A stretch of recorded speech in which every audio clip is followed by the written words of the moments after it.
Bonjour à toutes et à tous. Aujourd'hui, nous allons nous concentrer sur la mise en page de nos notebooks, parce que l'intérêt principal d'utiliser Jupyter Notebook, c'est de réaliser des présentations. Des présentations propres, jolies de préférence, etc. Sinon, on se contente du mode console.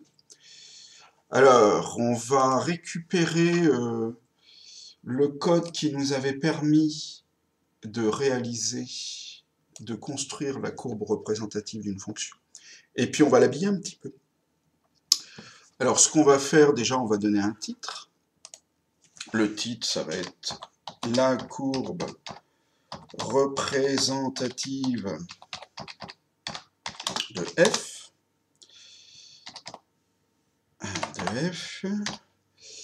Alors, deux choses à faire. Pour signaler qu'il s'agit d'un markdown, je vais dans cette liste déroulante, vous voyez là, par défaut c'est code, pour l'instant on n'a fait que coder, et donc je vais lui indiquer que je vais utiliser le formatage Markdown. Et pour signaler que je vais, ça va être un titre, je vais utiliser la touche, le Sharp, et voilà mon titre. Alors sauf que mon titre, j'ai pas tellement envie qu'il soit ici, je voudrais qu'il soit en haut. Alors j'ai possibilité de remonter les cellules, vous voyez là, de remonter les cellules d'un cran, deux crans, alors là un cran suffit. Et j'utilise cette touche-là de la même manière que pour lancer du code, pour avoir mon visuel définitif. Bon, j'ai bien un titre. Alors, toc, toc, toc, j'ai besoin maintenant peut-être de légender ma courbe. Donc là, par exemple, c'est la courbe de f de x, et j'ai envie de mettre en exergue x carré, 2x carré, pardon, c'était 2x carré. Pour cela, j'utilise donc le formatage 2 étoiles. Je vais encadrer la partie que je veux qu'il soit en gras de 2 étoiles. Donc là, ça va être 2x carré, x carré, étoile, étoile. Alors pour l'instant, on ne voit rien, bien entendu. Dans l'intervalle. Et puis l'intervalle, ne me demandez pas pourquoi, j'ai envie qu'il soit en italique.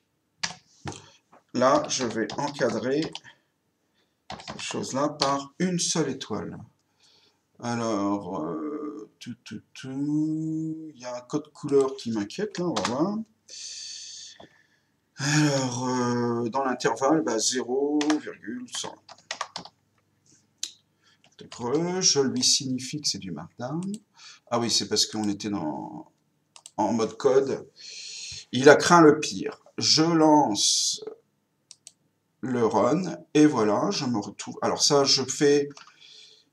Là, ça devient disgracieux pour le coup, la cellule supplémentaire. Donc je vais la supprimer à l'aide de Cut Selected Cells. Alors, il n'y en a qu'une de sélectionner. Et puis, bon, je vais me mettre là, on va dire, ou là. Et voilà, donc on a quelque chose de tout à fait présentable. Alors, deux derniers points. Là, si je clique sur Untitled, je vais pouvoir renommer mon fichier, d'une part. Et le plus important, c'est, vous allez dans le menu File, Download As. Alors là, ça c'est le format Notebook. Il est déjà... je vais vous montrer. Alors il s'appelle Markdown, il doit déjà être quelque part ici, vous voyez, markdown.ipynb, ça c'est le format Notebook. Il est déjà enregistré. Autosaved, il y a un mode autosaved qui permet d'enregistrer sans qu'on ait besoin de le faire.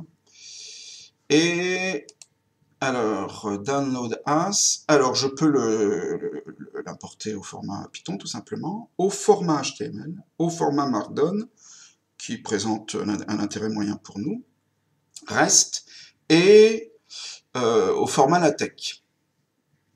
Ça peut être également très intéressant pour pour tout ce qui est formule mathématique. Alors nous, je vais juste faire le test au format HTML.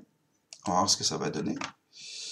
Ouvrir, alors là, je suis dans Firefox. Normalement, il devrait l'ouvrir. Et vous voyez, bon, c'est tout à fait présentable. Il y a moyen d'améliorer tout ça. Mais pour montrer que le rendu obtenu par cette portion de code auprès d'une classe ou je ne sais quoi, ou de collègues, ou sur Internet, donc c'est une page HTML, voilà la façon de procéder à l'aide du formatage maintenant. Voilà, ce sera tout pour aujourd'hui.